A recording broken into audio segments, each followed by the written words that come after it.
Bir kral düşünün. Kendi gezegeninden kaçıyor, başka bir dünyada kurtuluşun izini buluyor, sonra aynı kurtuluşun dışında bırakıldığını hissediyor. Peki bir gezegenin kaderi gerçekten birkaç sepet altına bağlı olabilir miydi? Ya da bu tabletlerde anlatılanlar yalnızca eski bir mit değil de gökyüzüne yazılmış daha büyük bir güç mücadelesinin sembolü müydü? Kayıp listeye hoş geldiniz. Bugün Sümer Tabletleri serimizin 4. bölümünde Altın'ın Nibiru'ya dönüşünü, Abzu'nun sırrını, Enki ile Enlil arasındaki görev paylaşımını ve Alalu'nun sonunu anlatıyoruz. Bu anlatıyı bir inanç ya da kesin tarih iddiası olarak değil, eski metinler, mitolojik aktarım ve modern yorumların kesiştiği bir dosya olarak ele alıyoruz. Amacımız inanmak için değil, ayıklamak için bakmak.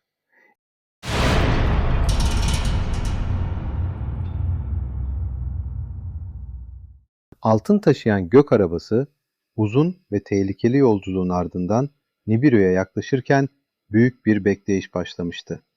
Araç önce Ay'ın çevresinde döndü. Sonra Lahm'un yani Kızıl Gezegen'in çekiminden yararlanarak yönünü düzeltti. Ardından gökte dönen taş kuşağını geçti ve sonunda Nibiru'dan gelen işaretleri almaya başladı. Bu işaretler artık dönüş yolunun açıldığını gösteriyordu. Nibiru, ufukta kırmızımsı bir parıltı gibi belirdiğinde aracı kullananların içindeki umut büyüdü. Çünkü yanlarında yalnızca değerli bir maden değil, bütün bir gezegenin kurtuluş umudu vardı. Atmosferde açılan gedik, Nibiru halkının en büyük korkusuydu. Ve şimdi herkes aynı soruya bakıyordu. Altın gerçekten işe yarayacak mıydı? Gök arabası Nibiru'ya indiğinde büyük bir kalabalık toplanmıştı. Altın dolu sepetler araçtan çıkarıldı. Onları taşıyanlar sanki yalnızca maden değil, hayatın kendisini taşıyor gibiydi. Sarayda ve meydanlarda umut dolu bir hava vardı. Altın tozları özel ışınlarla atmosfere serpildi. Gediğin bulunduğu yerde bir iyileşme başladı. Bu herkesin beklediği haberdi. Nibiru'da sevinç yükseldi. Sarayda zafer konuşmaları yapıldı. Halka kurtuluşun başladığı söylendi. Fakat kayıp liste dosyalarında sık sık gördüğümüz gibi ilk umut her zaman nihai çözüm değildir. Bu bölümü izlerken sen de yorumlara yaz. Sence bu hikayede altın gerçek bir teknoloji sembolü mü yoksa gücün ve bağımlılığın mitolojik dili mi? Başlangıçta her şey iyi görünüyordu. Altın tozları atmosferdeki bozulmayı azaltmıştı. Fakat Nibiru güneşe yaklaşınca beklenmeyen bir şey oldu. Işınların etkisiyle altın tozlarının gücü azaldı. İyileşme yavaşladı ve korkulan gedik yeniden büyümeye başladı. Bu sarayın bütün hesaplarını değiştirdi. Artık birkaç sepet altınla kurtuluş mümkün değildi. Daha çok altın gerekiyordu. Hem de kesintisiz biçimde. Böylece Nibiru'nun bakışı yeniden dünyaya çevrildi. Dünya artık yalnızca uzak bir gezegen değil, Nibiru'nun geleceğini taşıyan kaynak haline gelmişti. Ama sorun şuydu, dünyanın sularından toplanan altın yeterli değildi. Dünyada Enki, yeni su düzeneklerini ve altın toplama sistemlerini dikkatle inceliyordu. Dışarıdan bakıldığında işler yolunda gibi görünüyordu. Fakat Enki'nin zihninde başka bir hesap vardı. Çünkü elde edilen altın, Nibiru'nun ihtiyacının çok gerisinde kalıyordu. Sular altın veriyordu ama yeterince değil. Enki eski göksel anlatıları yeniden düşündü. Tiamat'ın parçalanması, dünyanın oluşumu ve altın damarlarının nerede kalmış olabileceği üzerine akıl yürüttü. Eğer altın yalnızca sularda değilse, eğer asıl kaynak dünyanın derinliklerindeyse, o zaman görev tamamen değişecekti. Bu artık toplama işi değil, yerin altına inme işiydi. Enki gök odasına binerek kıtaları, dağları, vadileri ve okyanuslarla ayrılmış kara parçalarını inceledi. Dünyanın bazı bölgelerinde toprağın sanki içten dışa açılmış gibi göründüğü yerler vardı. Buralar gezegenin derinliklerinden gelen damarların yüzeye yaklaştığı alanlar gibiydi. Enki sonunda büyük bir kara parçasının güney bölgelerinde aradığı işareti buldu. Toprağın ve kayanın içinde saklı altın damarları vardı. Suyun getirdiği küçük parçalar değil, yerin derinliklerinden gelen gerçek kaynak. Bu bölgeye Abzu adı verildi. Anlamı altının doğduğu yerde. Böylece Enki, Nibiru'ya yeni bir haber gönderdi. Altın sulardan değil, dünyanın iç damarlarından çıkarılmalıydı. Enki'nin mesajı Nibiru'ya ulaştığında sarayda büyük bir şaşkınlık yaşandı. Çünkü bu haber iki anlama geliyordu. Birincisi, dünya gerçekten daha büyük bir kurtuluş kaynağı olabilirdi. İkincisi, bu kaynak çok daha zor, çok daha tehlikeli ve çok daha büyük bir görev gerektiriyordu. Danışmanlar, bilginler ve prensler bu sözler üzerinde tartıştı. İşte o sırada Enlil söz aldı. Enlil'e göre önce umut sulara bağlanmıştı. Sonra bu umut yetersiz kalmıştı. Şimdi ise hayal bile edilmemiş büyüklükte bir madencilik görevi öneriliyordu. Kanıt gerekiyordu, plan gerekiyordu, komuta gerekiyordu ve sonunda karar verildi. Enlil dünyaya gidecek, Abzu'yu görecek ve uygulanabilir bir plan hazırlayacaktı. Enlil'in dünyaya gelişi Eridu'da büyük bir beklentiyle karşılandı. Enki onu kardeş gibi karşıladı. Fakat bu sıcak karşılama ileride doğacak gerilimi gizliyordu. Çünkü Enki dünyayı en iyi tanıyan kişiydi. Enlil ise düzen, emir ve komuta tarafını temsil ediyordu. İkisi birlikte Abzu'ya doğru yola çıktı. Kıtalar tarandı. Denizler ve vadiler gözlemlendi. Toprak örnekleri incelendi. Ve sonunda Enlil, Enki'nin haklı olduğunu gördü. Altın gerçekten oradaydı. Ama saf halde değildi. Kaya ve toprakla karışmıştı. Bu da yeni bir sorunu ortaya çıkardı. Altını bulmak yetmiyordu. Onu çıkarmak, ayırmak, taşımak ve Nibiru'ya ulaştırmak gerekiyordu. Enlil, dünyadaki görevin tek bir yerleşimle yürümeyeceğini anladı. Daha fazla görevli gerekiyordu. Daha fazla araç gerekiyordu. Yeni yerleşimler, iniş alanları ve taşıma hatları kurulmalıydı. Abzu'da yeraltı çalışmaları başlayacaktı. Eridu çevresinde yeni merkezler kurulacaktı. Gök gemileri için güvenli iniş yerleri hazırlanacaktı. Fakat görev büyüdükçe bir soru daha büyüdü. Kim komuta edecekti? Abzu'nun sorumluluğu kime verilecekti? Eridu ve yeni yerleşimler kimin denetiminde olacaktı? Gök gemilerinin ve iniş yerlerinin kontrolü kimde olacaktı? Bu artık sadece teknik bir mesele değildi. Bu iktidar meselesiydi. Tartışmalar büyüyünce gözler Nibiru'nun kralı Anu'ya çevrildi. Son kararı onun vermesi gerekiyordu. Anu bir gök arabasıyla dünyaya doğru yola çıktı. Önce Lahm'ın çevresinden geçti, sonra ayın yakınından süzüldü. Dünyaya yaklaştığında suların ve sazlıkların yanına iniş yapması için hazırlıklar tamamlanmıştı. Enki babasını karşılamak için en önde bekliyordu. Enlil de düzenli birliklerin önünde saygıyla duruyordu. Alalu ise gölgede kalmış, ne yapacağını tam bilemeyen eski bir kral gibi oradaydı. Bir zamanlar Nibiru tahtında oturan Alalu, şimdi kendi bulduğu dünyada bile kararın dışında kalıyordu. Bu hikayenin kırılma noktasıydı. Anu dinlendikten sonra Enki ve Enlil bulgularını sundu. Dünyada neler yapılmıştı? Altın nerede bulunmuştu? Yeni görev neden bu kadar büyüktü? Anu anlatılanları dinledi ama yalnızca sözle yetinmek istemedi. Abzu'yu kendi gözleriyle görmek istedi. Gök odalarıyla yükseldiler. Denizden denize uzanan kara parçalarını incelediler. Abzu'ya indiler. Toprağın ve kayanın içinde saklı altını gördüler. Anu, altını çıkarmanın zor olacağını kabul etti. Ama sonra net konuştu.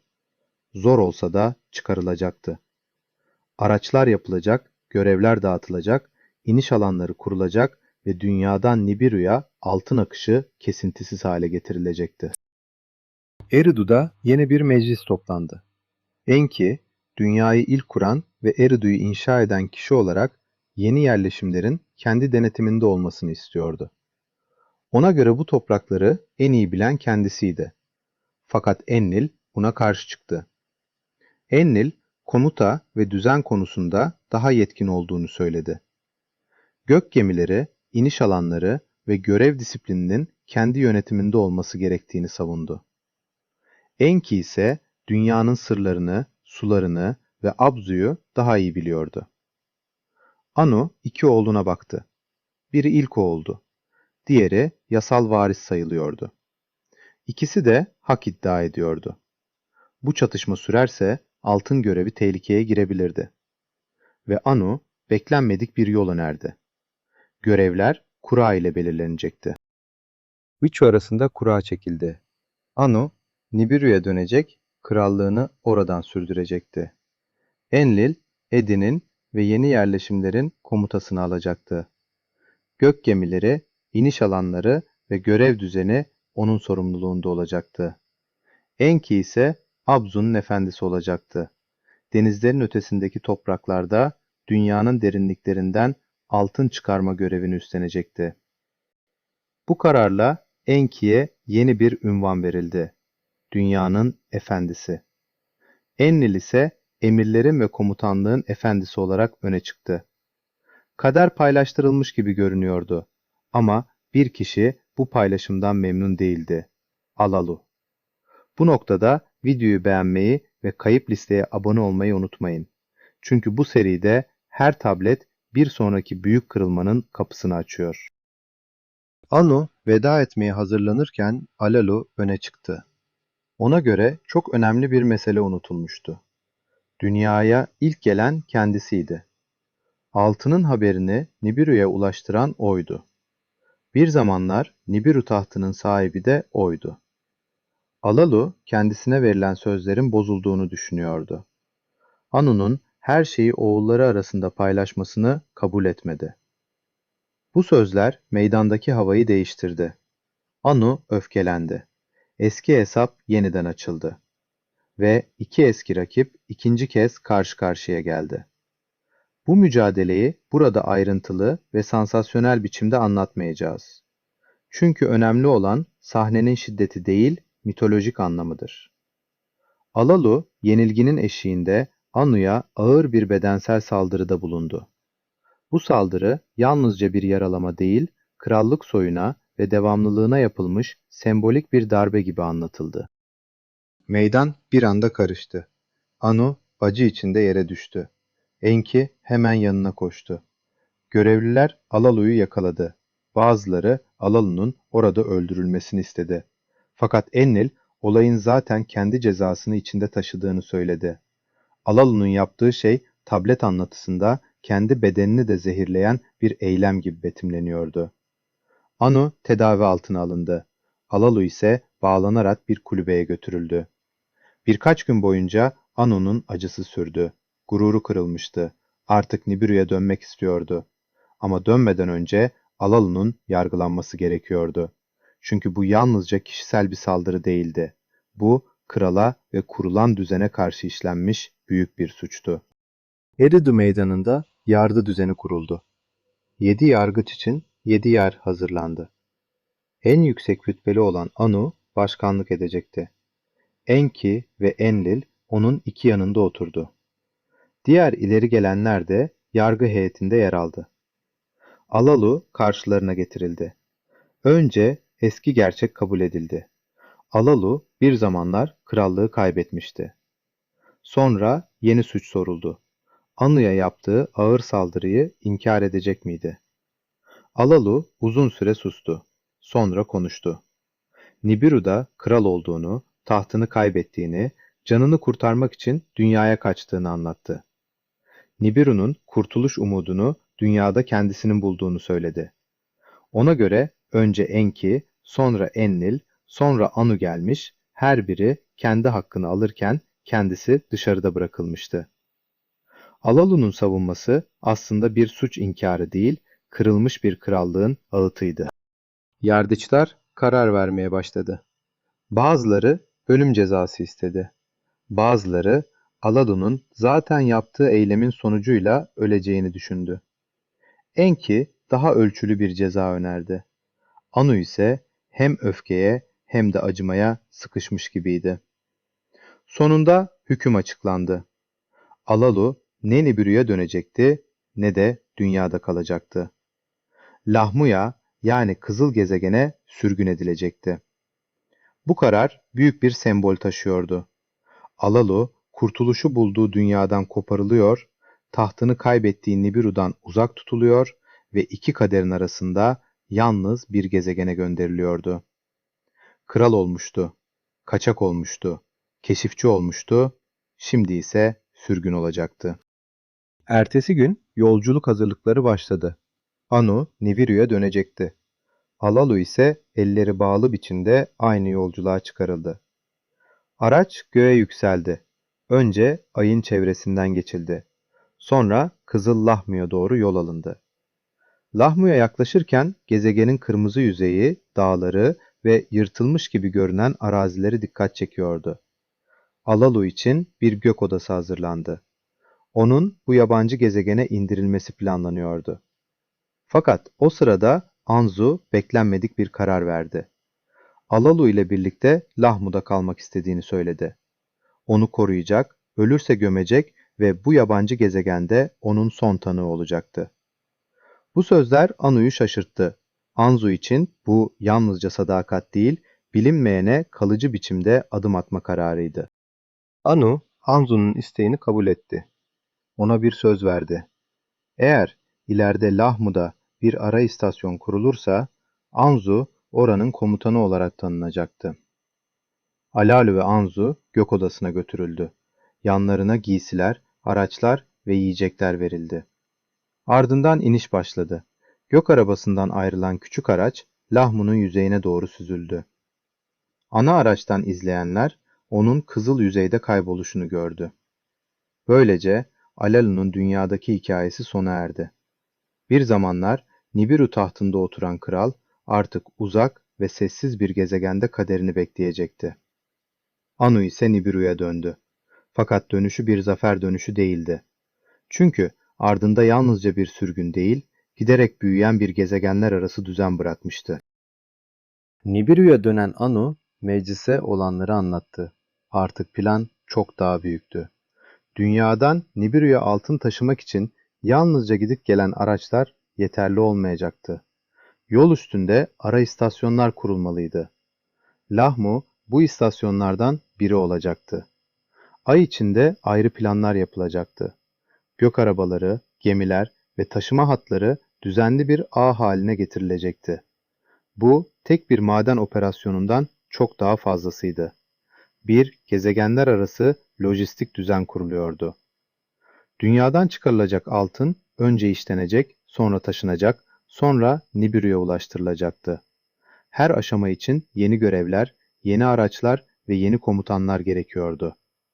Tablet anlatısında dünya artık sahnenin merkezi haline gelmişti. Dünyada hazırlıklar hızlandı.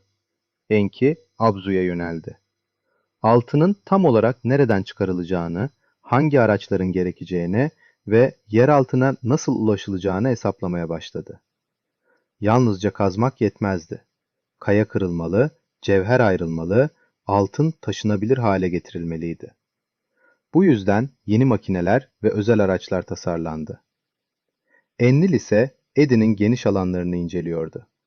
Dağları, nehirleri, vadileri ve ovaları ölçtü. Gök gemileri için uygun iniş alanları aradı. Ama dünyanın koşulları Nibiru'dan farklıydı. Gün ve gece döngüsü onları zorluyordu. Isı, yiyecek düzeni ve atmosfer bile alışılması gereken şeylerdi. Göksel varlıklar gibi anlatılan bu kahramanlar bile dünya karşısında zorlanıyordu. Ve böylece dördüncü tabletin kapısı burada kapanıyor. Altın artık bulunmuştu. Ama onu çıkarmak, taşımak ve Nibiru'nun kaderine bağlamak bambaşka bir görevdi. Enki yerin derinliklerine hazırlanıyordu. Enlil ise serin, gölgeli ve güvenli bir iniş alanı arıyordu. Alalu ise Lahmu'da sürgüne bırakılmıştı. Bu hikayede en dikkat çekici nokta şu: Kurtuluş vaadiyle başlayan altın arayışı kısa sürede aile içi iktidar kavgasına, yargılamaya, sürgüne ve gezegenler arası bir düzene dönüşüyor. Sence bu tabletlerde anlatılanlar eski bir mitolojik iktidar hikayesi mi, yoksa insanlığın gökyüzüne bakarak kurduğu en eski büyük anlatılardan biri mi? Yorumlara mutlaka yaz. Videoyu beğenmeyi, kayıp listeye abone olmayı ve bu serinin devamını kaçırmamak için bildirimleri açmayı unutmayın. Bir sonraki bölümde dünyadaki hazırlıkların nasıl büyüdüğüne ve yeni gelenlerin bu düzene nasıl katıldığına bakacağız. Kayıp listede görüşmek üzere. Sevgiyle kalın, hoşça kalın.